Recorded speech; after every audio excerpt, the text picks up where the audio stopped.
Ulangan 13 ayat 1. Apabila di tengah-tengahmu muncul seorang nabi atau seorang pemimpin, dan ia memberitahukan kepadamu suatu tanda atau mukjizat. 2. Dan apabila tanda atau mukjizat yang dikatakan itu kepadamu itu terjadi dan ia membujuk, mari kita mengikuti Allah lain yang tidak kau kenal dan mari kita berbakti kepadanya. 3. Maka janganlah engkau mendengarkan perkataan nabi atau pemimpin itu. Sebab Tuhan Allahmu mencoba kamu untuk mengetahui apakah kamu sungguh-sungguh mengasihi Tuhan Allahmu dan segenap hatimu dan dengan segenap jiwamu. 4.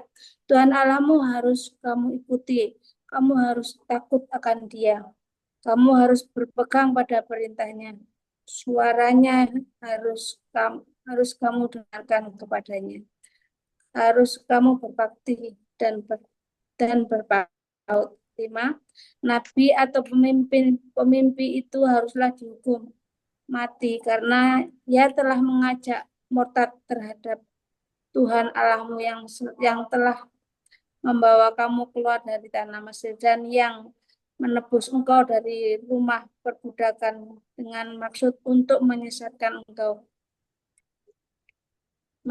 dan dari jalan yang diperintahkan Tuhan Allahmu kepadamu untuk dijalani. Demikianlah harus kuhapuskan yang jahat itu dari tengah-tengahmu. Amin. Saya lanjut ayat 6.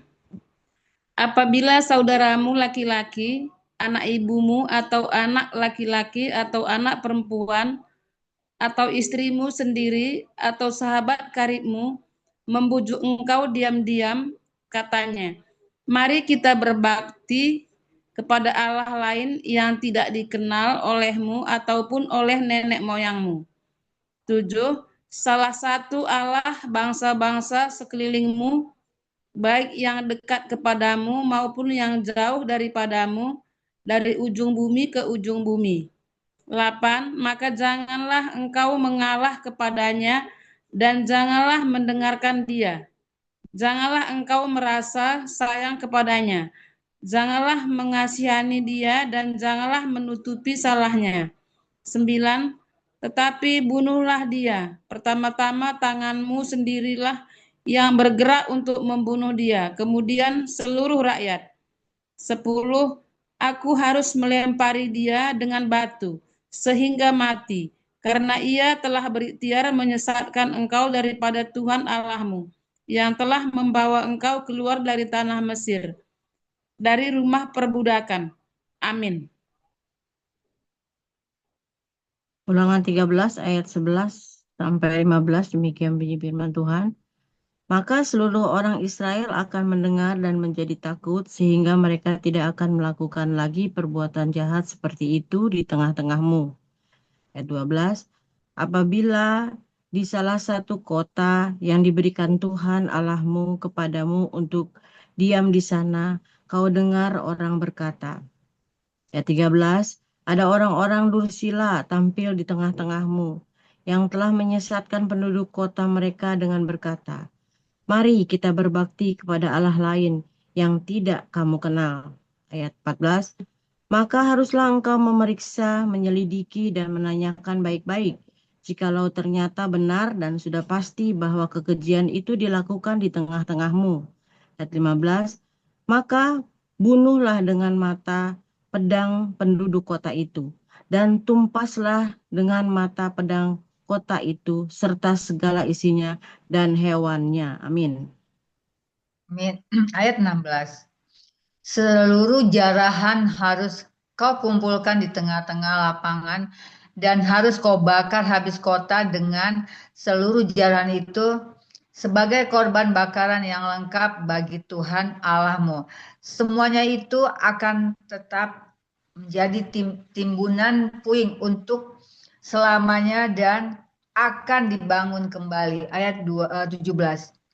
Dari barang-barang yang khususkan itu janganlah apapun melekat pada tanganmu, supaya Tuhan berhenti dari murkanya yang bernyala-nyala, menunjukkan belas kasihannya kepadamu, mengasihani engkau dan membuat jumlahmu banyak, seperti yang dijanjikannya dengan sumpah kepada nenek moyangmu. Ayat 18.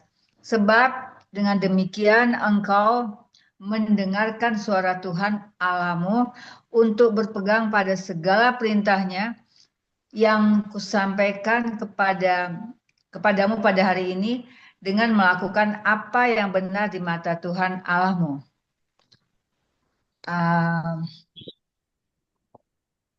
Amin, Bu. Amin ya. Ya, Atau silakan langsung. maju. Ulangan 14. Ibu Harmoni aja langsung ke ulangan 14, 5 ayat. Oke. Ulangan 14. Cara berkabung yang dilarang. 1. Kamulah anak-anak Tuhan Allahmu. Janganlah kamu menoreh-noreh dirimu ataupun menggundur rambutmu di atas dahimu karena kematian seseorang. 2. Sebab engkaulah umat yang kudus bagi Tuhan Allahmu, dan engkau dipilih Tuhan untuk menjadi umat kesayangannya dari antara segala bangsa yang di atas muka bumi. Binatang yang haram dan yang tidak haram. 3. Janganlah engkau memakan sesuatu yang merupakan kekejian. 4. Inilah binatang-binatang berkaki 4 yang boleh kamu makan, lembu, domba, dan kambing. 5. Rusa, kijang, rusa, dandi, kambing hutan, kijang gunung, lembu hutan, dan domba hutan. Amin. Ayat 6. Setiap binatang berkaki 4 yang berkuku belah, yaitu yang kukunya bersela panjang menjadi 2, dan yang memamah biak di antara binatang-binatang berkaki 4, itu boleh kamu makan. 7. Tetapi inilah yang tidak boleh kamu makan dari antara yang memamah biak, atau dari antara yang berbelah dan bersela kukunya: unta, kelinci hutan, dan marmot. Karena semuanya itu memang memamah biak, tetapi tidak berkuku belah, haram semuanya itu bagimu. 8. Juga babi hutan, karena memang berkuku belah, tetapi tidak memamah biak, haram itu bagimu. Daging binatang-binatang itu janganlah kamu makan, dan janganlah kamu terkena bangkainya. 9. Inilah yang boleh kamu makan dari segala yang hidup di dalam air. Segala yang bersirip dan bersisik boleh kamu makan. 10. Tetapi segala yang tidak bersirip atau bersisik janganlah kamu makan. Haram semuanya itu bagimu. Amin. Ayat berapa, Bu? 11. Ayat 11. Ulangan 14 ayat 11. Setiap burung yang tidak haram boleh kamu makan. Ayat 12. Tetapi yang berkut janganlah kamu makan. Burung raja wali, ering janggut, dan elang laut. Ayat 13. Elang merah, elang hitam, dan burung dendang menurut jenisnya. 14. Setiap burung gagak menurut jenisnya. Ayat 15. Burung unta, burung hantu, camar, dan elang sikap menurut jenisnya. Amin. Ayat yang ke-16. Burung pungguk, burung hantu besar, burung hantu putih, burung undan, burung ering, dan burung dendang air, burung ranggung dan bangau menurut jenisnya, meragai dan kelelawar. Juga segala binatang mengeriap yang bersayap, itu pun haram bagimu, jangan dimakan. 20. Segala burung yang tidak haram boleh kamu makan. Amin. Ibu Gabriel. Bu Dewi dulu, Kak. Baru saya. Tadi sorry. Bu Dewi, harusnya Bu Dewi dulu tadi. Ya, setelah Neng Ike, Bu Dewi. Oh, Ya, saya salah ya. Sorry. Neng Ike baru Bu Dewi. Shalom Dewi, 21 sampai 25 ya. Di unmute. Iya. Janganlah kamu memakan bangkai apapun, tetapi boleh kau berikan kepada pendatang yang ada di dalam tempatmu untuk makan, atau boleh kau juga kepada orang asing, sebab engkau umat yang kudus bagi Tuhan Allahmu. Janganlah kau masak anak bigel susu hidupnya. Ayat 22. Perpuluhan. Haruslah engkau benar-benar memperbahkan 1/10 dari seluruh hasil benih yang tumbuh di ladangmu tahun demi tahun.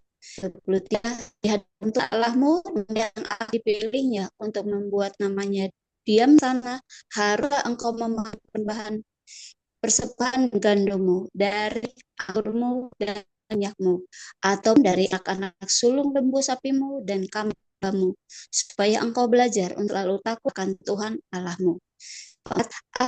Dalam hal engkau diberi jalan itu sehingga engkau dapat mengikutinya, karena tempat Tuhan untuk mendapat di saat terlalu jauh dari tempatmu. 28, haruslah engkau menguakannya dan membawa uang itu dalam bungkusan pergi ke tempat yang pilih Tuhanmu. Amin. Ayat 26, dan haruslah engkau membelanjakan uang itu untuk segala yang disukai hatimu, untuk lembu sapi atau kambing domba, untuk anggur atau minuman yang memabukkan, atau apapun yang diingini hatimu. Dan haruslah engkau makan di sana di hadapan Tuhan Allahmu dan bersukaria, engkau dan seisi rumahmu. 27, juga orang Lewi yang diam di dalam tempatmu, janganlah kau abaikan, sebab ia tidak mendapat bagian milik pusaka bersama-sama engkau. 28, pada akhir 3 tahun engkau harus mengeluarkan segala persembahan persepuluhan dari hasil tanahmu dalam tahun itu dan menaruhnya di dalam kotamu. 29, maka orang Lewi, karena ia tidak mendapat bagian milik pusaka bersama-sama engkau, dan orang asing, anak yatim dan janda, yang di dalam tempatmu akan datang makan dan menjadi kenyang, supaya Tuhan Allahmu memberkati engkau di dalam segala usaha yang dikerjakan tanganmu. Amin. Shalom, Ibu Amelia, ikut baca. Ikut Ulangan Ibu, 15. shalom Ya, Ibu. ya, Ya, shalom. Ulangan 15, 5 ayat ya, Bu. ya Bu. Tahun penghapusan hutang. Pada akhir 7 tahun engkau harus mengadakan penghapusan hutang. Ayat yang kedua, inilah cara penghapusan itu: setiap orang yang berpiutang harus menghapuskan apa yang dipinjamkannya kepada sesamanya. Janganlah ia menagih dari sesamanya atau saudaranya, karena telah dimaklumkan penghapusan hutang demi Tuhan. Ayat yang ketiga, dari seorang asing boleh kau tagih, tetapi piutangmu kepada saudaramu haruslah kau hapuskan. Ayat yang keempat, maka tidak akan ada orang miskin antaramu, sebab sungguh Tuhan akan memberkati engkau di negeri yang diberikan Tuhan Allahmu kepadamu untuk menjadi milik pusaka. Ayat yang kelima, asal saja engkau mendengarkan baik-baik suara Tuhan Allahmu dan melakukan dengan setia segenap perintah yang kusampaikan kepadamu pada hari ini. Amin. Ibu Gabriel ya. Ibu Gabriel, ayat 6 sampai 10. Di unmute, Bu. Ya. Ya, Shalom Bunda. Shalom. Ulangan 15 ayat 6 sampai 10. Demikianlah firman Tuhan. Apabila Tuhan Allahmu memberkati engkau seperti yang dijanjikannya kepadamu, maka engkau akan memberi pinjaman kepada banyak bangsa. Tetapi engkau sendiri tidak akan meminta pinjaman. Engkau akan menguasai banyak bangsa, tetapi mereka tidak akan menguasai engkau. 7. Jika sekiranya ada di antaramu seorang miskin, salah seorang saudaramu di dalam salah satu tempatmu di negeri yang diberikan kepadamu oleh Tuhan Allahmu, maka janganlah engkau menegarkan hati ataupun menggenggam tangan terhadap saudaramu yang miskin itu. 8. Tetapi engkau harus membuka tangan lebar-lebar baginya dan memberi pinjaman kepadanya dengan limpahnya, cukup untuk keperluannya seberapa ia perlukan. 9. Hati-hatilah supaya jangan timbul di dalam hatimu pikiran dursila. Demikian sudah dekat tahun ke-7, tahun menghapus hutang, dan engkau menjadi kesal terhadap saudaramu yang miskin itu, dan engkau tidak memberikan apa-apa kepadanya, maka ia berseru kepada Tuhan tentang engkau, dan hal itu menjadi dosa bagimu. 10. Engkau harus memberi kepadanya dengan limpahnya, dan janganlah hatimu berduka cita apabila engkau memberi kepadanya. Sebab oleh karena hal itu Tuhan Allahmu akan memberkati engkau dalam segala pekerjaanmu dan dalam segala usahamu. Amin. Ayat 11. Ya. Sebab orang-orang miskin tidak hentinya akan ada di dalam negeri itu. Itulah sebabnya aku memberi perintah kepadamu. Demikian, haruslah engkau membuka tangan lebar-lebar bagi saudaramu yang tertindas dan yang miskin di negerimu. Memerdekakan budak Ibrani. Ayat 12. Apabila seorang saudaramu menjual dirinya kepadamu, baik seorang laki-laki Ibrani ataupun seorang perempuan Ibrani, maka ia akan bekerja kepadamu 6 tahun lamanya. Tetapi pada tahun yang ketujuh engkau harus melepaskan dia sebagai orang merdeka. Ayat 13. Dan apabila engkau melepaskan dia sebagai orang merdeka, maka janganlah engkau melepaskan dia dengan tangan hampa. Ayat 14, engkau harus dengan limpahnya memberi bekal kepadanya dari kambing dombamu, dari tempat pengirikanmu, dan dari tempat pemerasanmu. Sesuai dengan berkat yang diberikan kepadamu oleh Tuhan Allahmu, haruslah kau berikan kepadanya. Ayat 15, haruslah kau ingat bahwa engkau pun dahulu budak di tanah Mesir, dan engkau ditebus Tuhan Allahmu, itulah sebabnya aku memberi perintah itu kepadamu pada hari ini. Amin. Shalom Ibu Marta. Ada Ibu Marta. Oke, Ibu Nurbaya mau ikut baca? Nurbaya. Iya Bu, Ibu Nurbaya. Di unmute Bu, kita lagi di ulangan 15, sekarang ayat 16 sampai 20.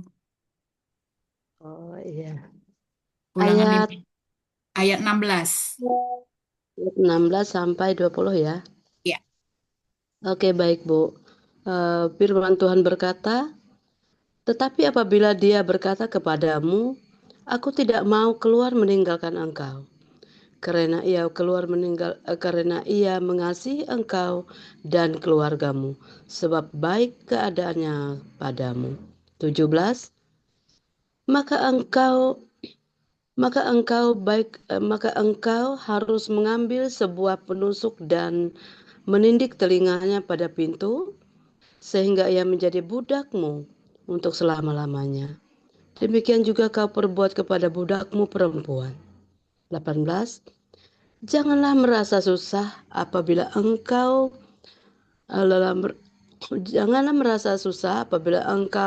melepaskan dia sebagai orang merdeka, sebab 6 tahun lamanya ia telah bekerja padamu dengan jasa 2 kali upah seorang pekerja harian.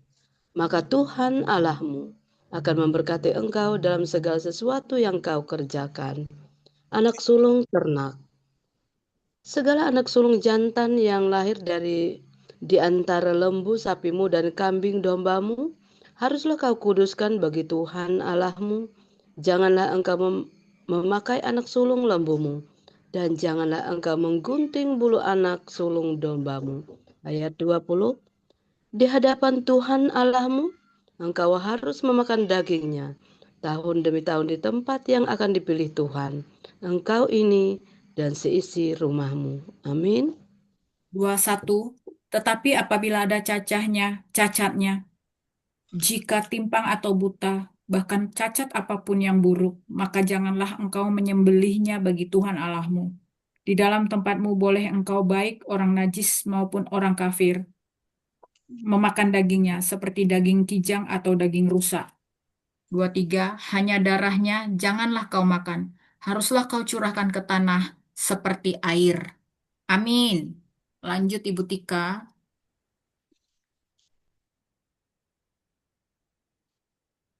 Bilangan pasal 16, 3 hari raya utama. Ayat 1, ingatlah akan bulan Abib dan rayakanlah Paskah bagi Tuhan Allahmu. Sebab dalam bulan Abib itulah Tuhan Allahmu membawa engkau keluar dari tanah Mesir pada waktu malam. 2, maka engkau harus menyembelih kambing, domba, dan lembu sapi sebagai korban Paskah bagi Tuhan Allahmu di tempat yang akan dipilih Tuhan untuk membuat namanya diam di sana. 3, janganlah engkau makan sesuatu yang beragi besertanya 7 hari lamanya. Engkau harus makan roti yang tidak beragi besertanya, yakni roti penderitaan, sebab dengan buru-buru engkau keluar dari tanah Mesir. Maksudnya, supaya seumur hidupmu engkau harus teringat akan hari engkau keluar dari tanah Mesir. 4. Janganlah terdapat padamu ragi di seluruh daerahmu 7 hari lamanya, dan dari daging hewan yang kau sembelih pada waktu petang, pada hari pertama. Janganlah ada yang bermalam sampai pagi. 5. Engkau tidak boleh mempersembahkan korban Paskah di salah satu tempat yang diberikan kepadamu oleh Tuhan Allahmu. Amin. Ayat 6. Tetapi di tempat yang akan dipilih Tuhan Allahmu untuk membuat namanya diam di sana, engkau harus mempersembahkan korban Paskah itu pada waktu senja, ketika matahari terbenam bertepatan dengan saat engkau keluar dari Mesir. 7. Engkau harus memasaknya dan memakannya di tempat yang akan dipilih Tuhan Allahmu. Kemudian paginya engkau harus pulang kembali ke kemahmu. 8. 6 hari lamanya engkau harus makan roti yang tidak beragi, dan pada hari yang ketujuh harus ada perkumpulan raya bagi Tuhan Allahmu, maka janganlah engkau melakukan pekerjaan. 9. 7 minggu harus kau hitung pada waktu orang mulai menyabit gandum yang belum dituai.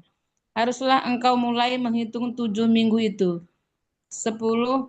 Kemudian haruslah engkau merayakan hari raya 7 minggu bagi Tuhan Allahmu, sekedar persembahan sukarela yang akan kau berikan sesuai dengan berkat yang diberikan kepadamu oleh Tuhan Allahmu. Amin. Ulangan 16 ayat 11 sampai 15, demikian bunyi firman Tuhan. Haruslah engkau bersukaria di hadapan Tuhan Allahmu, engkau ini dan anakmu laki-laki serta anakmu perempuan, hambamu laki-laki dan hambamu perempuan, dan orang Lewi yang di dalam tempatmu, dan orang asing, anak yatim dan janda yang di tengah-tengahmu di tempat yang akan dipilih Tuhan Allahmu untuk membuat namanya diam di sana. Ayat 12, Haruslah kau ingat bahwa engkau pun dahulu budak di Mesir, dan haruslah engkau melakukan ketetapan ini dengan setia. Ayat 13, Hari Raya Pondok Daun haruslah kau rayakan 7 hari lamanya, apabila engkau selesai mengumpulkan hasil tempat pengirikanmu dan tempat pemerasanmu. Ayat 14, Haruslah engkau bersukaria pada hari rayamu itu, engkau ini dan anakmu laki-laki serta anakmu perempuan, hambamu laki-laki dan hambamu perempuan, dan orang Lewi, orang asing, anak yatim dan janda yang di dalam tempatmu. 17. 7 hari lamanya harus engkau mengadakan perayaan bagi Tuhan Allahmu di tempat yang akan dipilih Tuhan. Sebab Tuhan Allahmu akan memberkati engkau dalam segala hasil tanahmu dan dalam segala usahamu, sehingga engkau dapat bersukaria dengan sungguh-sungguh. Amin. Amin. Ayat 16. 3 kali setahun setiap orang laki-laki di antaramu harus menghadap hadirat Tuhan Allahmu ke tempat yang akan dipilihnya, yakni pada hari raya roti tidak beragi, pada hari raya 7 minggu dan pada hari raya Pondok Daun. Janganlah ia menghadap hadirat Tuhan dengan tangan hampa. Ayat 17.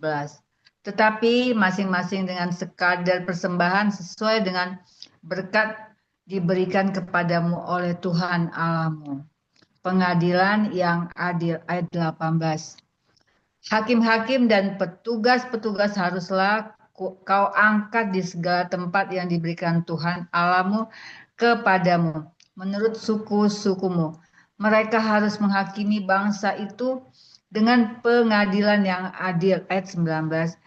Janganlah memutarbalikan keadilan, janganlah memandang buruh dan janganlah menerima suap. Sebab Suap membuat buta mata orang yang bijaksana, orang-orang bijaksana, dan memutarbalikkan perkataan orang-orang yang benar. Ayat 20. Semata-mata keadilan, itulah yang harus kau kejar, supaya engkau hidup dan memiliki negeri yang diberikan kepadamu oleh Tuhan Allahmu. Amin. Ulangan 16 ayat 21. Larangan terhadap berhala dan terhadap persembahan hewan yang cacat. 21. Janganlah engkau menanam sesuatu pohon sebagai tiang berhala di samping mezbah Tuhan Allahmu, mezbah yang akan kau buat bagimu. 22. Janganlah juga kau dirikan bagimu tugu berhala yang dibenci oleh Tuhan Allahmu. Lanjut ya, Bu. 17. Amin. Udah. Ya, Oh, amin. 13. Amin. Iya. Terima kasih Ibu-Ibu, kita akan bersaat teduh sejenak ya.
Baik Ibu-Ibu, kita sudah bersaat teduh sejenak.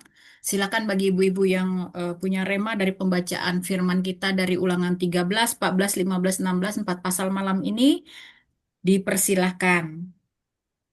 Nah, seperti biasa nanti ya, ada Bu Dede di sini yang membantu. Seperti biasa, Bu Dede selalu paling terakhir ya. Yang penting teman-teman sharing rema dulu, kemudian nanti di akhir sharing rema kita dibantu oleh Ibu Dede untuk eh, dibantu diperjelas ya mengenai ulangan ini bab per bab tentang apa ya.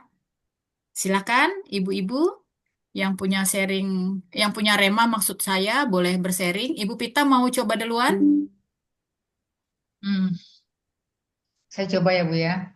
Silakan Ibu. Di sini ada apa ya? Cara berkabung yang dilarang. Itu di sini Ulangan pasal 14 ayat 1 dan 2. Di sini tulis, kamulah anak-anak Tuhan Allahmu, janganlah kamu menoreh-noreh dirimu ataupun mengambil rambut di atas dahimu karena kematian seseorang. Sebab engkaulah umat yang kudus bagi Tuhan Allahmu dan engkau dipilih Tuhan untuk menjadi umat kesayangannya dan antara segala bangsa dan di atas muka bumi.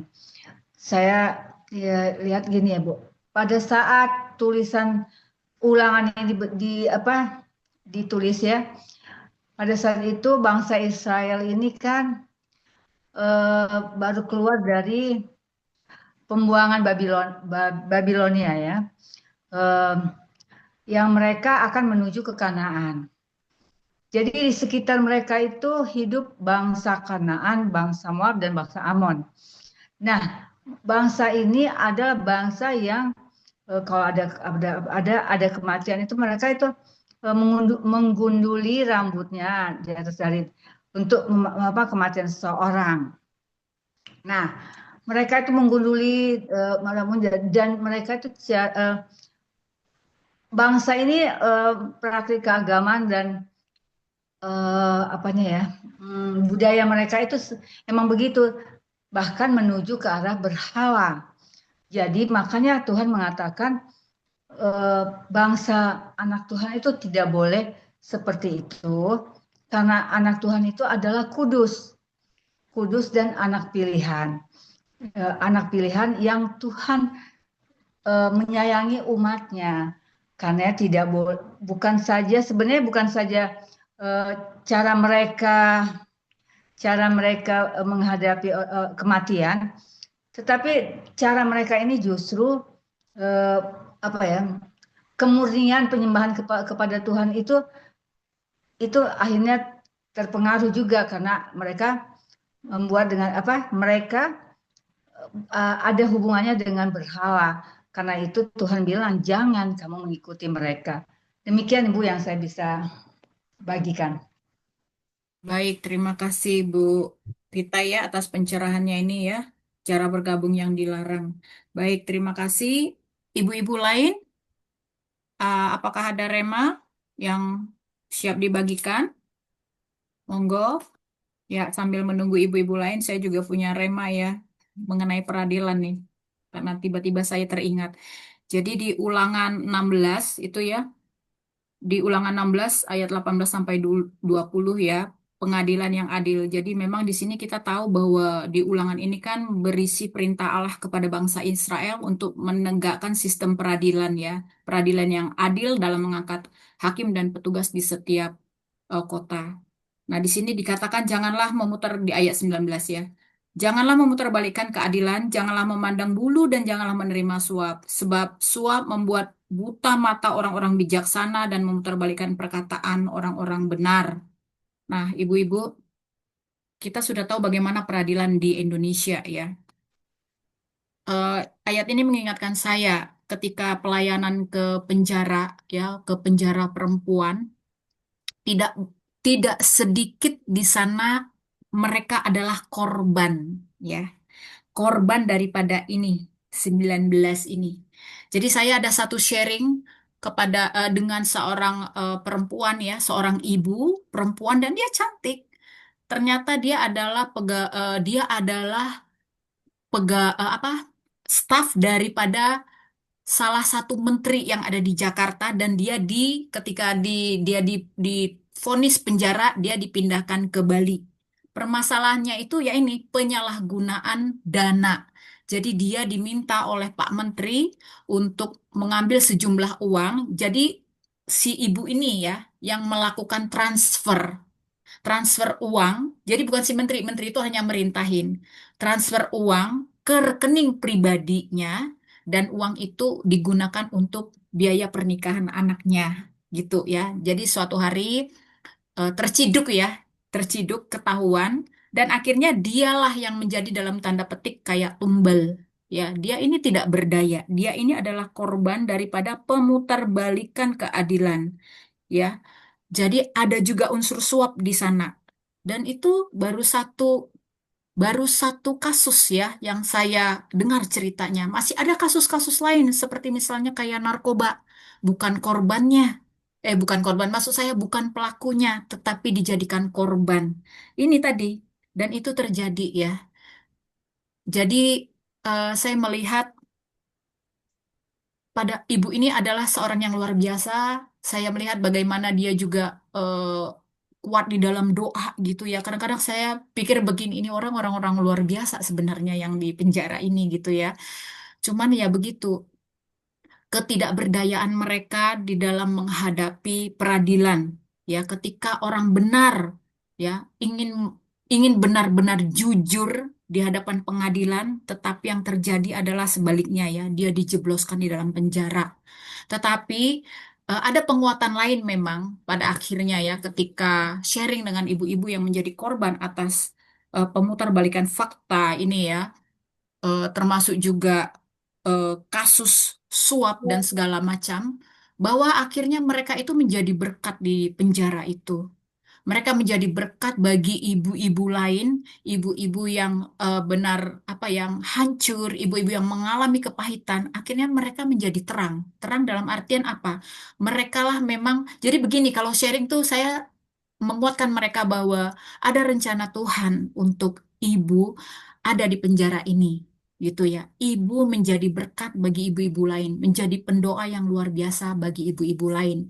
Artinya eh, memang sudah begini rancangan Tuhan ya, bukan karena ibu apa divonis bersalah apa segala macam. Jangan, tetapi lihat bagaimana Tuhan memakai ibu luar biasa di dalam penjara ya. Tetapi terlepas dari itu, banyak ya ibu-ibu ya. Jadi ibu-ibu perempuan ya, dengan segala kelemahannya, dengan segala ketidakberdayaannya, itu menjadi korban atas peradilan kita yang tidak adil. Dan itu terjadi di pada orang-orang yang benar, orang-orang yang mengerti firman seperti itu. Jadi ya begitulah ibu-ibu, kita juga ya. Di sini saya hanya mau bilang bahwa hal ini masih terjadi sampai masa kini. Ya, sampai masa kini ya. Padahal Tuhan itu sudah apa namanya? Ini perintah Tuhan ya, terjadi di perjanjian lama. Sampai sekarang ternyata memiliki peradilan yang adil, yang benar itu eh, memang benar-benar tidak bisa diperoleh sepanjang peradilan itu tidak diduduki oleh orang-orang yang benar. Itu saja. Baik, silakan mungkin ibu-ibu lain ya mau nyambung atau sharing Rema, silakan. Iya, betul. Aku ini sedikit. Moto Ya, silakan. pengadilan itu memberi keadilan, tapi itu enggak benar kok. Prakteknya enggak. Itu jauh dari moto mereka itu. Enggak ada itu benar. Aku pernah mengalami, nantilah kita pertemuan di Jogja nanti aku kesaksian. Tapi kalau memang ibu itu adalah orang yang sungguh berdoa, Tuhan pasti. Aku ngalamin banget. Jadi kita kalau kita emang benar, Tuhan tidak akan pernah tutup mata. Tuhan tidak akan pernah meninggalkan. Tangan Tuhan itu lebih kuat dari tangan manusia yang hanya suap mengandalkan relasi atau apapun itu. Doa itu luar biasa kuasanya. Jadi mau pengadilan itu benar itu. Cuman tertulis pengadilan enggak sama sekali. Jadi siapa yang banyak duitnya, siapa yang punya relasi hebat, yang menang. Itu aja Kak Juli. Asik. Ya, terima kasih Bu Dewi. Baik, ibu-ibu yang lain, adakah Ibu Amelia mau Saya sharing? Ibu. Iya, Ya Ibu. silakan. Ya, salam untuk kita semua Ibu. Belum Ibu. Kalau dari saya itu saya ambil dari Ulangan 15 itu. Di sini mengajarkan prinsip kemurahan hati, keadilan sosial dan ketaatan, di mana umat Allah diperintahkan menghapus utang dan melepaskan budak sesama Israel setiap 7 tahun. Dan di sini Allah berjanji memberkati usaha mereka yang membuka tangan lebar-lebar bagi orang miskin dan tidak memberi dengan berat hati. Poin-poin utama renungan ulangan 15 ini tentang yang pertama itu tahun pembebasan yang terdapat pada ulangan 15 ayat 1 sampai 11 ini. Setiap akhir 7 tahun utang harus dihapuskan. Ini adalah bentuk kasih dan keadilan agar tidak ada saudara seiman yang melarat. Ini mengajarkan kita untuk tidak egois dan berani melepaskan ikatan materi demi memulihkan sesama.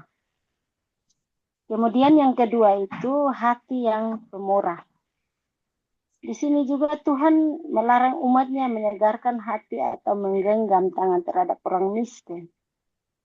Kita harus memberi, kita harus dilakukan dengan limpah, sukacita dan tidak berduka cita, dengan tidak berat hati. Karena justru itulah yang mengundang berkat Allah. Lalu yang ketiga, poin yang ketiga itu mengingatkan kebaikan Tuhan. Ketika kita membebaskan budak, mereka harus kita bekali dengan limpah. Dasar perintah ini adalah ingatlah bahwa engkau pun dahulu budak di tanah Mesir dan Tuhan Allah mau menebus engkau. Kita memberi karena kita telah lebih dahulu menerima kemurahan Tuhan. Lalu kemudian yang berikutnya itu kita menghormati Tuhan dengan hasil pertama. Umat diminta mempersembahkan yang terbaik tanpa cacat. Berarti harus yang sempurna bagi Tuhan. Mengajarkan rasa syukur dan menempatkan Tuhan di atas harta benda. Dan aplikasi untuk masa kini ini di ulangan 15 menantang kita untuk berani berbagi, menghapuskan utang, dendam atau materi, dan memiliki kemurahan hati dan percaya bahwa Tuhan akan memberkati kita dan peduli karena kita memang harus peduli terhadap sesama kita yang lemah. Ini benar-benar menantang kita ibu-ibu. Karena sering dan paling banyak kita ibu-ibu itu yang tidak terlepas dari hutang ya. Dan pengalaman saya itu ketika saya memberikan hutang kepada orang lain, susah sekali saya mau menagih. Tetapi ketika saya yang berhutang, saya ditagih hampir tiap hari. Itu yang kadang-kadang itu tantangan berat untuk kita harus lewati itu. Dan mungkin sedikit sharing dari saya, dan saya kembalikan kepada Mama Jolis. Terima kasih Mama. Shalom. Baik, terima kasih Mama Amelia ya, bener nih ya. Jadi teringat tentang ayat ini kita baca tadi di ayat ulangan 15 ayat 9 ya. Sudah dekat tahun ke-7 tahun penghapusan hutang. Dan tadi terakhir dikatakan, mau nggak kita berbagi? Ya, salah satunya juga menghapus hutang. Itu bener tuh Bu. Saya ngutang misalnya sama Bu Pita. Ya, awal-awal baik, tapi Bu Pita terus nagih-nagih kok jadi saya yang marah ya. Dan itu sering terjadi begitu ya. Siapa yang minjam itu lebih galak.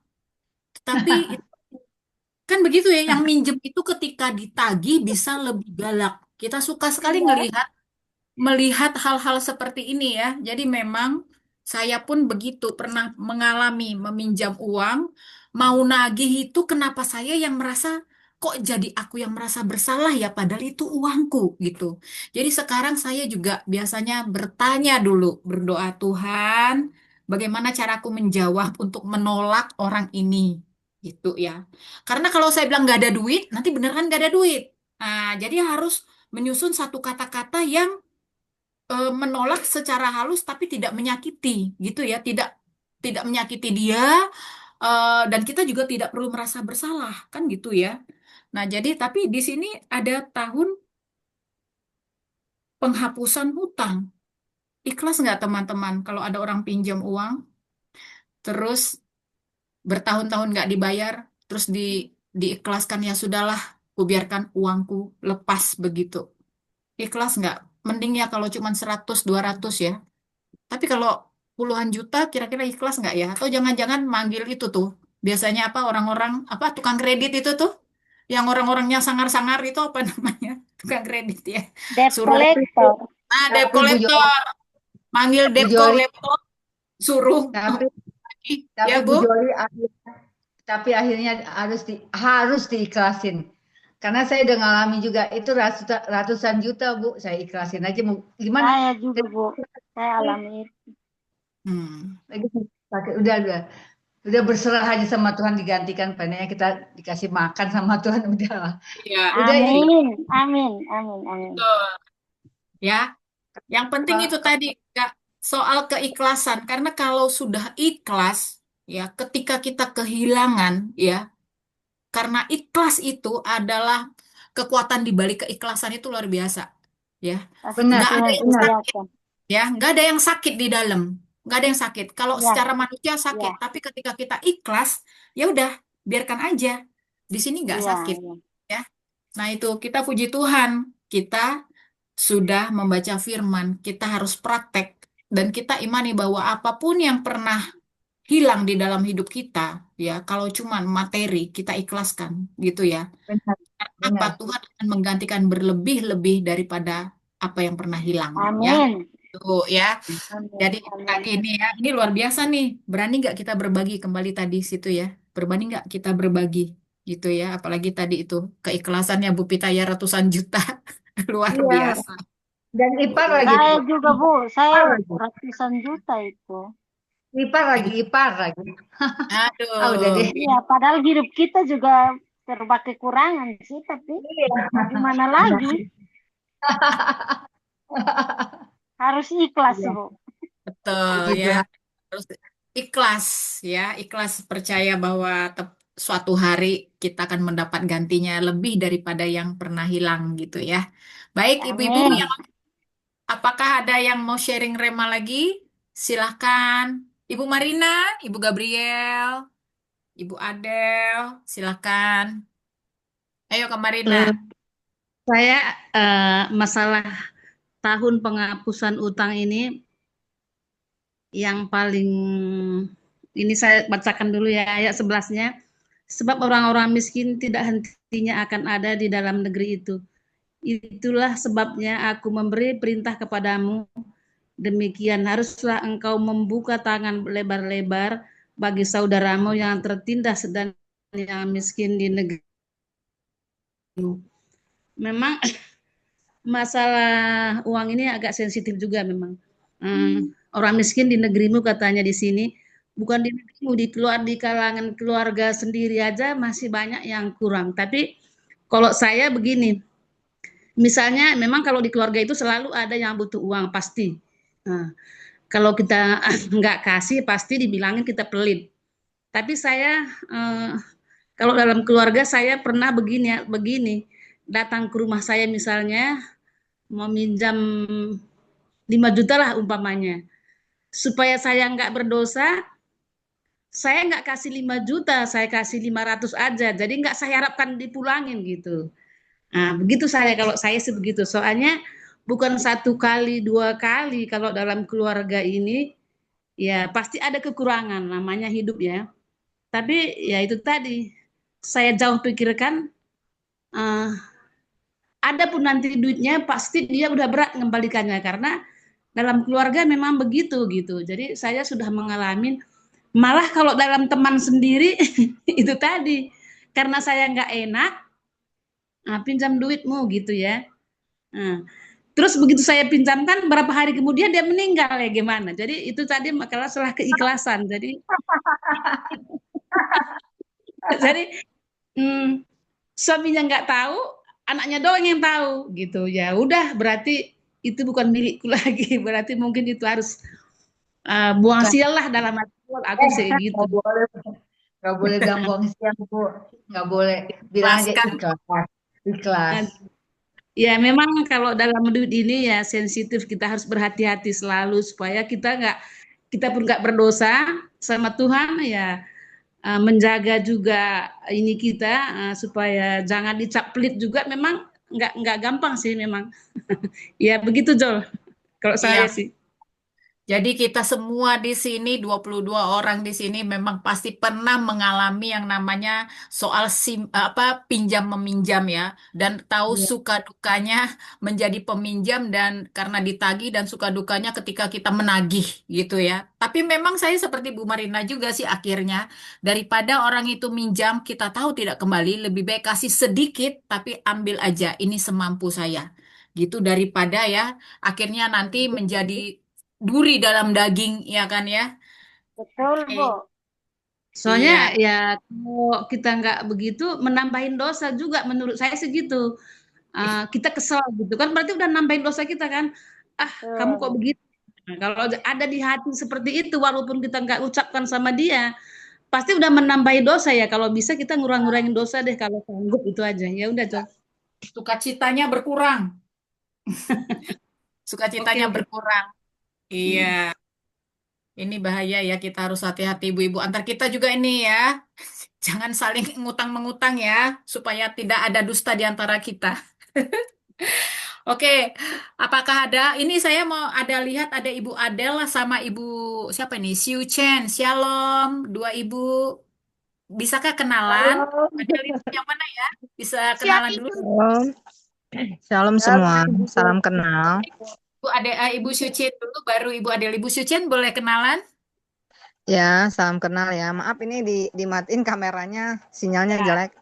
Oke. Ya, saya Siucen, saya dari Bandung. Hmm. Oke, tahu ini dari mana, Bu? Dari Desi, Bu. Oh, Desi. Oke. Iya. Selamat datang, selamat bergabung ya. Ya, makasih. Bandungnya di mana, Bu? Oh, ini ada Di orang ter Bandung. di Terusan Pasir Koja, Bu. Oh, Tusan Pasir Koja. Saya di daerah Rahayu, Bu. Oh, iya iya iya. Wah, selamat datang, warga Terima Bandung. Oke. kasih. Terus Sister Adele? Shalom, anggota lama saya di Jakarta. Oh iya, ya. Maaf Bu kameranya. Adel, apa kabar? Adele, astaga. Baik, ya, Sampai puji saya lupa. Tuhan, Bu Joli. Saya Wah, senang sekarang udah bisa ini ya, tapi nggak maunya sih rutin, tapi ya keadaannya Bu kadang-kadang di jalan belum oh bisa iya. ini Nggak ya. apa-apa, Adele. Iya, saya Iya, sampai Bu. Kadang saya telat. Saya pulang kantornya malam, capek. Saya Ya, sering tidak hadir, Bu. Oke, makanya nggak. saya terlambat udah biarin lah, yang penting saya ikutin. Nggak Iya, apa-apa, Ibu nyimak Adele. aja, Bu. Minta Oke. dukungan doa, ini anak juga lagi sakit, panas, belum turun-turun. Jadi sambil nemenin dia di tempat tidur, saya ikut Zoom aja. Oke, Biasanya oke. berisik. Oke, nggak apa-apa Ibu Adele. Welcome ya. Ini Ibu Ya, Suci, Ibu Adele lagi. juga. Ya, Ya, mudah-mudahan besok ikut lagi ya Ibu Sucen. Ternyata Ibu Sucen ini adalah ketua fellowshipku, Bu. Bu Ketu fellowshipku. Ya. Oke, wah senang nih ada Ibu Ketu di sini ya. Nanti bisa sharing-sharing sama kita ya, berbagi-bagi juga ya. Makasih, Bu. Dengerin dulu deh, ikutan dulu. Ya, oke. Kita ini dari berbagai penjuru Indonesia, Bu. Jadi dari Sabang sampai Merauke berkumpul di satu Zoom, dipertemukan oleh kasih Tuhan ya. Dan kita adalah sama-sama orang yang haus dan lapar dan benar-benar sama-sama ingin belajar ya, saling belajar, saling mendengarkan rema dan saling memberkati satu sama lain. Baik, apakah ada ibu-ibu lain lagi yang mau sharing rema? Boleh sebelum saya serahkan kepada Ibu Dede. Sudah ya? Baik. Silakan. Silakan Ibu Dede mungkin untuk seperti biasa summary-nya sekaligus nanti langsung doa tutup ya, Bu. Oh, oke. Tapi selalu ya saya tutup kamera soalnya tadi sempat mau dibuka biasa. Oke. Oke, hari ini mengenai kitab Ulangan 13 sampai dengan kitab Ulangan 16 ya. Ya jujur tadi ibu-ibu sudah ngebagiin banyak hal banget. Jadi ada juga tentang hutang dan kalau misalnya tentang hutang kayaknya kita sepakat deh sama dengan Ibu Marina daripada nanti kita menambahi beban dosa lah kalau kata Bu Marina. Mendingan udah ngasih seadanya direlakan gitu. Itu tuh semua kayaknya mungkin mama-mama kita ngajarin begitu ya kayaknya. Jadi itu juga ke anak-anak kita jadi sama gitu. Kalaupun misalnya minjem 10 juta dia pasti nggak akan sanggup bayar, ya udah kita kasih 1 juta relakan mungkin. Atau misalnya ya 500.000 relakan gitu. Ibaratnya kalau saya bahasanya sunyah lah udahlah gitu kan daripada harus terus berkutat dengan kesel dan sebagainya. Tapi di sini saya lihat mengenai di Ulangan 13 ya, pemimpi atau nabi. Kadang-kadang kan kalau misalnya kita lihat ya, ada banyak ramalan. Betul nggak? Nih, ramalan tentang tahun 2026 akan ada bla bla bla bla bla bla dan sebagainya. Terus bahkan orang yang meramalkannya bisa sampai tutup mata, kemudian seolah-olah dia melihat sesuatu dan sebagainya dan sebagainya dan sebagainya. Di sini dijelaskan di Ulangan 13 ternyata ya, apabila ada pemimpi atau nabi, terus dan seterusnya, dia mengajak untuk menyembah Allah lain. Ibu-ibu, waspada. Ini saya juga ke diri saya sendiri. Waspada nih. Ketika kita mendengar ramalan, kadang-kadang hati kita condong ke sana, pikiran kita condong ke sana, sehingga timbul kekhawatiran, timbul keresahan. Nah, itu mengakibatkan kita itu jadi ke distract. Kita tidak percaya lagi sama Tuhan, tapi kita sudah terbawa kepada Allah lain.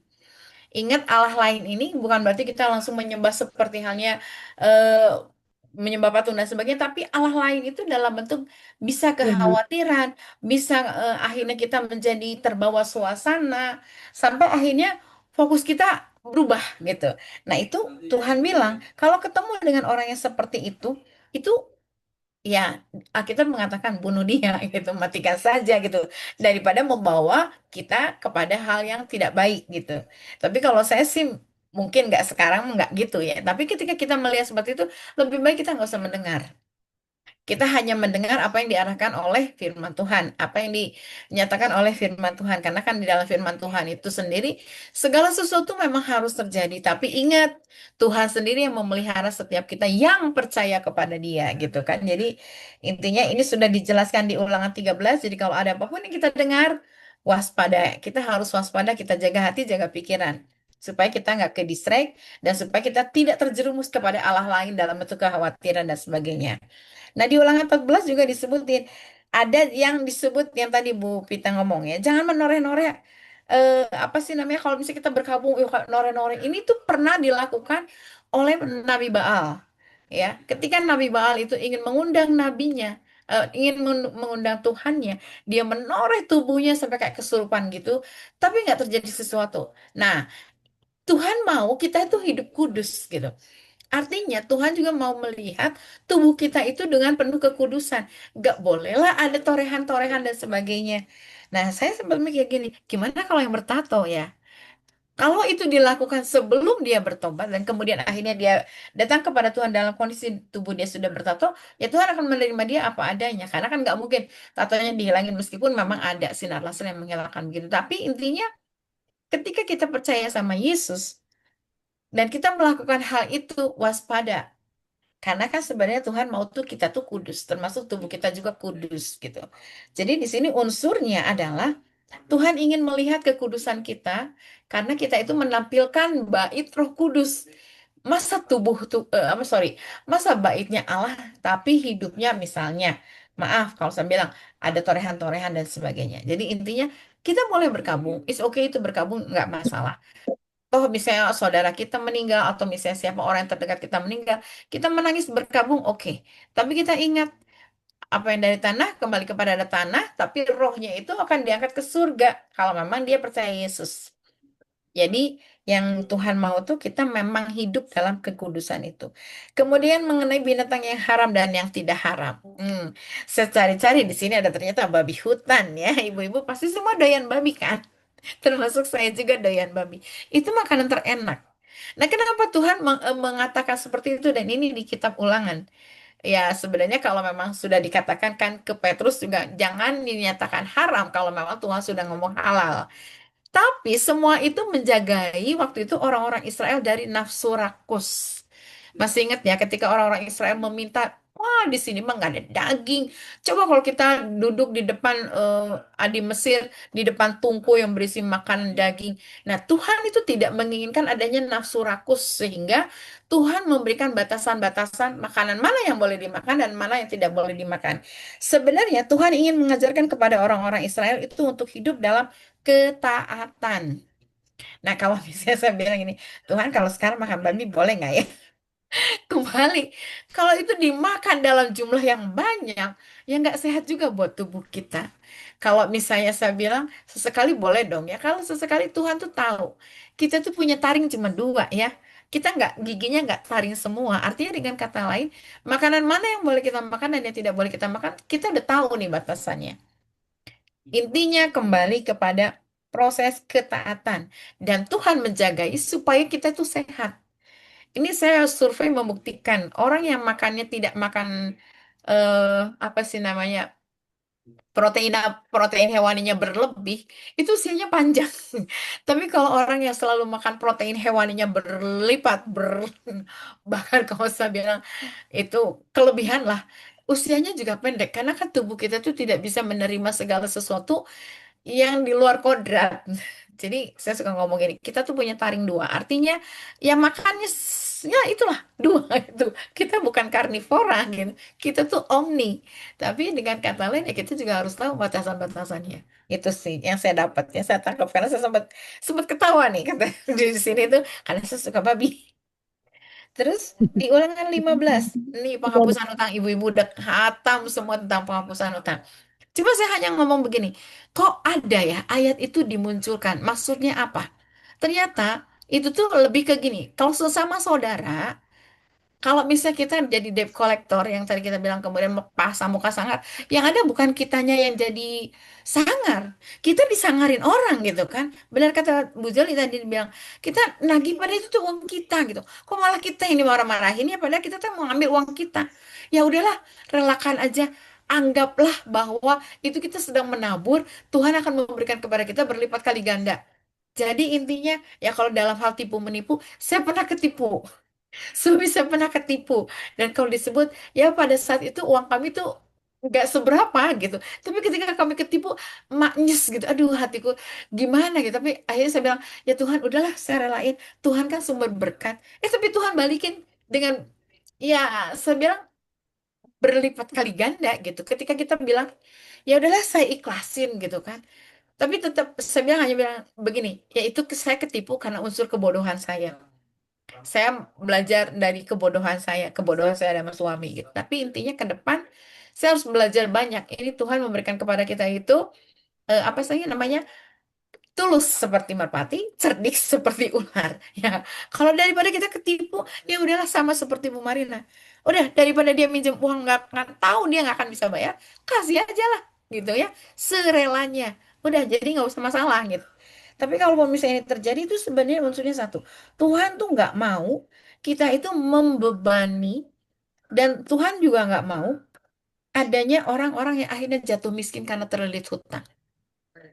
Kita nggak apa namanya nggak disebut cerdik kalau kita memberikan hutang kepada orang yang pada dasarnya nggak akan bisa bayar utang gitu. Jadi makanya Tuhan kasih nih ayat ini supaya menjadi rem bagi kita sehingga kita tuh jadi waspada. Karena ada yang disebut dengan penghapusan hutang ya. Nah, terus ini saya lihat lagi di ayat yang sorry di pasal 15 ini mengenai menindik. Ini saya pernah dapetin ini 15 tahun yang lalu lah ya. Kenapa seorang yang apa budak itu harus ditindik? Kalau ibu-ibu ya perempuan ditindik itu supaya kelihatan cantik ada antingnya kan. Nah, kalau budak ditindiknya budak itu beda dengan ditindiknya kita pakai giwang. Ditindiknya itu benar-benar tampak jelas sampai ketika kita bisa melihat budak yang ditindik, orang itu nggak akan bisa ngeganggu gugat. Berarti itu tuh milik si A, milik si B, milik si C pada saat itu di Israel.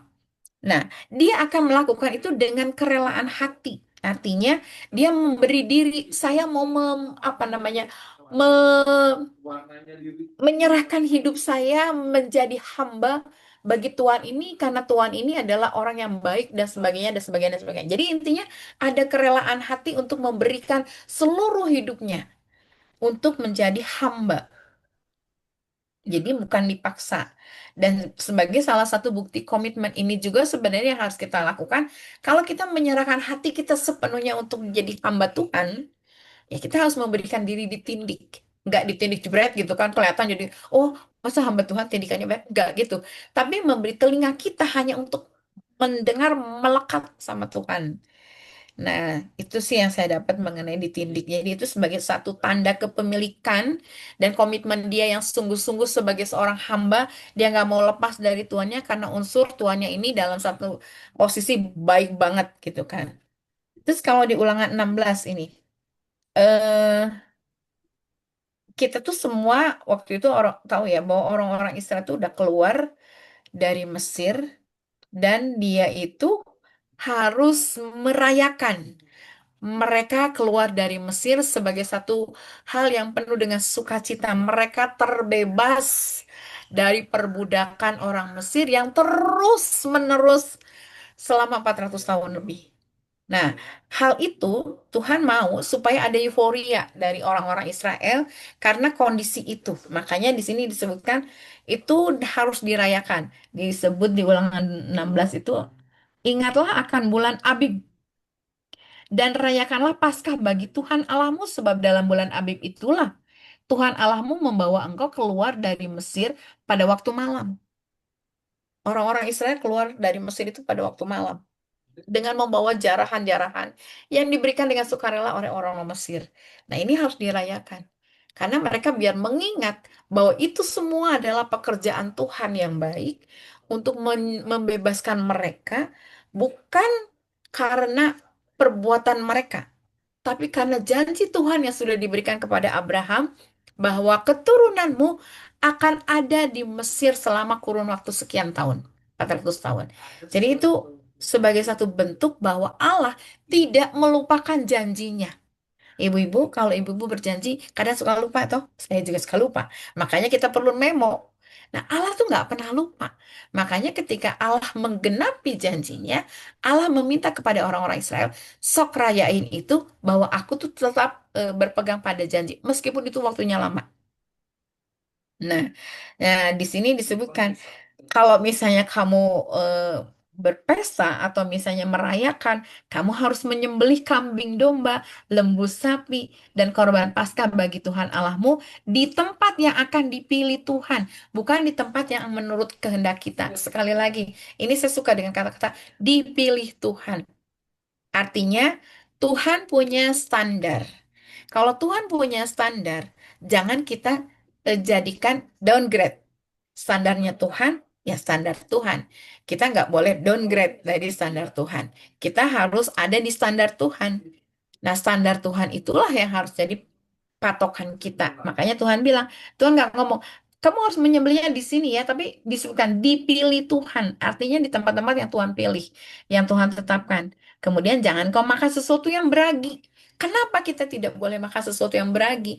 Ibu-ibu pernah tahu kan dibaca firman Tuhan, ragi setitik. Sorry, ini bahasa Indonesia, ragi setitik. ap- Akibat nyala setitik rusak susu sebelanga.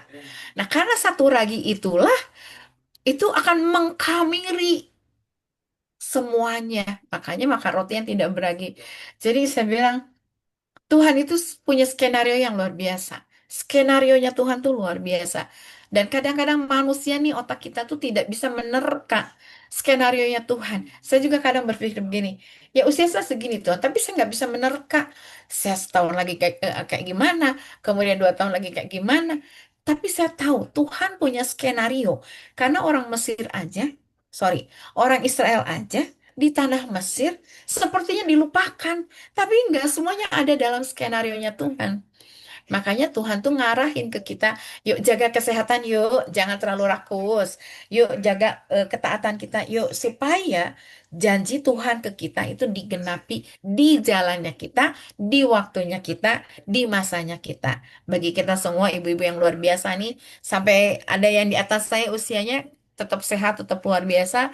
Tuhan sedang berjalan bersama ibu-ibu semua supaya janji Tuhan tergenapi dalam kita semua. Amin. Amin. Itu Amin. dari saya. Luar biasa. Baik, terima kasih Ibu Dede ya atas penjelasannya 4 pasal. Ibu-ibu saya mau ngasih tahu bahwa eh, pembacaan firman kita dan sharing rema ini kita rekam via YouTube ya. Jadi nanti seperti biasa saya akan share ke ibu-ibu bagi yang ingin mungkin melihat YouTube kita bisa saya share linknya ya. Jadi setiap hari di-upload ke YouTube itu ya. Jadi kita bisa mengulang kembali sharing rema kita gitu ya. Yang 2 hari sebelumnya atau 3 hari sebelumnya semua ada di sana ya. Jadi kalau sewaktu-waktu ibu-ibu ingin kembali belajar lagi, mau mendengar lagi ya sesuatu yang berbeda pastinya ya bisa dilihat di YouTube kita. Baik, terima kasih Ibu Dede untuk hari ini kita semua sangat terberkati dengan sharing-sharing rema ibu-ibu semua juga penjelasan Ibu Dede. Baik, kita tutup di dalam doa. Silakan Ibu Dede sekalian langsung tutup di dalam doa untuk Oke. Ya, sama-sama kita berdoa ya. Bapak yang baik, terima kasih Tuhan. Momen ini Tuhan berikan kepada setiap kami supaya kami bisa mengenali apa yang sedang Tuhan kerjakan dalam hidup kami. Kami bersyukur Tuhan. Kalau Engkau sendiri membukakan tingkap-tingkap langit bagi kami, supaya kami boleh melihat anugerah Allah yang luar biasa atas hidup kami. Terima kasih Tuhan. Kalau fasilitas ini juga Engkau berikan di masa ini, sehingga kami tidak kurang untuk bisa mengenali banyak ibu-ibu di luar sana, untuk saling melengkapi satu dengan yang lain. Kami juga bersyukur Tuhan Yesus untuk ibu-ibu yang sudah hadir, Ibu Pita, Ibu Joli, Ibu Marina, Ibu Gabriel, Ibu Tika, Ibu Nace, Ibu Eti, Ibu Amelia, Ibu Adel, Ibu Harmoni, Ibu Herlina, kemudian yang Ike, Kak Ida, dan Dorea, Ibu Esther, Ibu Ellen, Ibu Norbaya, Ibu Haryani, Ibu Grace, Ibu Desi, dan Ibu Syuchan. Tuhan, kami berdoa berkati mereka dalam segala sesuatu yang mereka kerjakan. Limpahi mereka dengan hikmat yang dari Tuhan, sehingga mereka tahu apa yang harus mereka lakukan hari demi hari. Karena kami percaya Tuhan, Roh Kudus yang Kau berikan kepada setiap mereka, menuntun mereka, mengarahkan mereka, menunjukkan jalan yang pas dan tepat bagi mereka Tuhan. Bapak, secara spesifik kami berdoa untuk Ibu Adel, anaknya yang sedang sakit. Tuhan, kami minta dalam nama Yesus, tangan Tuhan sendiri yang menjamah tubuh anak ini Tuhan, dan bilur-bilur Yesus sendiri yang menyembuhkan anaknya Ibu Adel ini Tuhan. Di dalam nama Yesus panasnya turun, dan di dalam nama Yesus terjadilah kesembuhan itu di dalam nama Yesus Bapa. Biar akhirnya anak ini boleh kembali lincah, boleh kembali bersukaria Tuhan, dan dia boleh menjadi satu kesukaan bagi orang tuanya. Berdoa juga untuk Ibu Adel dan adiknya juga Tuhan. Biar akhirnya Engkau sendiri yang terus menuntun mereka Tuhan, membawa mereka masuk pada sukacita demi sukacita bersama-sama dengan Engkau. Bersyukur juga untuk Ibu Joli Tuhan Yesus sebagai eh, pemimpin kami di tempat ini Tuhan. Biarlah kiranya anugerah Allah juga turun atas dia, sehingga apapun yang dia harus lakukan, apapun yang dia harus putuskan, semua bersumber dari Engkau Bapa. Terima kasih Tuhan Yesus, terima kasih. Kami percaya segala yang baik Tuhan berikan bagi setiap kami, segala yang luar biasa Engkau berikan bagi setiap kami. Saat ini juga kami mengingat untuk anaknya Ibu Marina Kamagi Tuhan Yesus. Kau juga yang menolong dia Tuhan Yesus, kalau pada saat ini juga sedang sakit. Bapak, dalam nama Yesus, Tuhan yang menjamah, tangan Tuhan sendiri yang memberikan pemulihan, karena bilur-bilurmu sudah Kau curahkan Tuhan. Dan itu cukup buat anaknya Bu Marina juga alami kesembuhan di dalam nama Yesus Tuhan. Kami percaya segala yang baik terjadi atas keluarga Ibu Marina juga. Terima kasih Tuhan, terima kasih. Kami bersyukur sekali lagi untuk malam hari ini, dan kami percaya Bapa, pertolongan-Mu akan datang kepada setiap kami tepat waktu. Kami percaya Tuhan akan memakai setiap kami. Orang-orang yang percaya kepada Engkau Tuhan. Orang-orang yang mengiring Engkau senantiasa. Jadikan kami Tuhan teladan dimanapun kami berada. Di dalam nama Yesus kami berdoa dan mengucap syukur. Amin. Amin. Terima kasih.